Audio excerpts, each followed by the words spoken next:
Hi everyone, welcome back to Golden Plants and Lifestyle. My name is Amber. Today I wanted to do a video kind of all about tips for first-time plant parents. I have gotten a few questions here and there from family and friends, and I thought I'd kind of put it all together if anyone else has, similar questions. First, I wanted to talk about lighting. So lighting is really important, and it's very important for you to know the type of lighting and the amount of lighting that you have in your own home. So some things to think about is how much light do you get per day and how much light actually comes into your home. The other thing is knowing the difference between low light versus medium light versus bright light or bright indirect light. For example, my Monstera back here is getting bright direct light in the mornings, and then later in the afternoons, it just gets kind of bright indirect light. So it just gets a little bit of direct light, which I think is perfect for this Monstera. It's been doing really, really well there. Things like that are important for us to learn about our homes before we go out there and get plants and start filling up our home.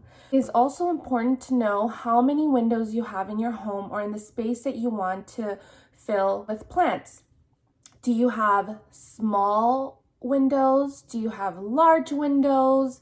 Are they obstructed? Do they allow a lot of natural light in? So those are things that we want to think about. It's really important to know that lighting is very, very important for plant growth. It can affect plant growth in general. If you don't have the right lighting, that can affect the speed, the way it grows, and things like that. The other thing we want to think about is water. There are different things that can affect the amount of water that a plant needs. For example, plants will in general need more water during their growing season, which is usually in the spring and the summer, and will usually require less water in the fall or maybe the winter. That each plant will have different watering needs. A plant like a snake plant will need significantly less water than a plant like an alocasia or a pothos. Pot sizes also affect the amount of water that a plant needs. Smaller pots will usually need water more often than larger pots. It also depends on the root system and how big or how well established that is. One tip is to make sure that your pots have at least one drainage hole. Drainage holes are pretty important if you're just starting out with plants. Let's talk about buying plants. It's really important to research the care of a plant before you buy it. As I mentioned earlier, some plants will require more lighting or more water, or vice versa.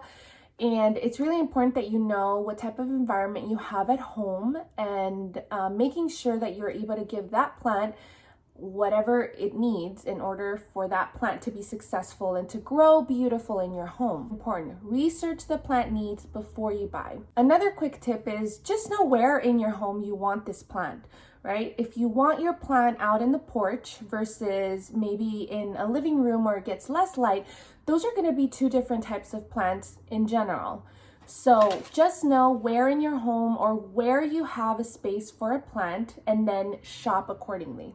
And lastly, learn your plants. Once you do purchase them and you bring them into your home, learn from them. They will tell you when they're happy and they will tell you when they're not happy. They'll start letting you know when they're thirsty or when they're not getting enough water. And so just learning those things specific to the plant that you have. For example, some will start drooping, and that's a sign that usually it'll need water, but it can also be a sign that it's not happy with the lighting needs. So you really just have to learn your own plant.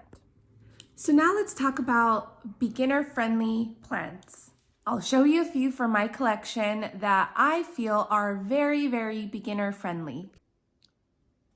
The first one on my list is snake plants, or they're called Sansevieria now, but snake plants. Snake plants are super easy to take care of.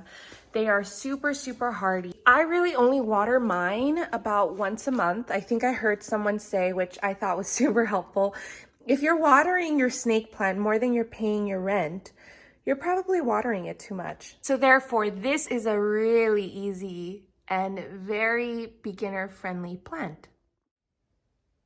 Another beginner-friendly plant is ZZ plants. So this is my ZZ plant. It lives in a really dark room. Now, is it growing to the best of its abilities? Probably not.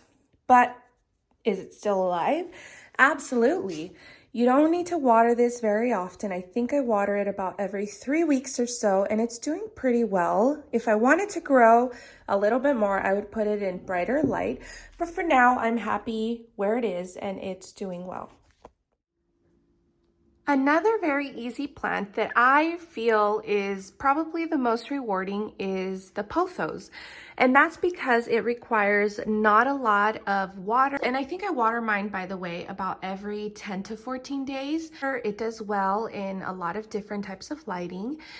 And it always gives me new growth, which quite honestly just makes me feel good and happy. And so for that reason, I think golden pothos, and actually all pothos, I'll show you a few others, but pothos are a very easy, beginner-friendly plant. Thanks for watching. Let me know if you have any specific questions for me or if you want me to make any specific types of videos. Have a great day, everyone.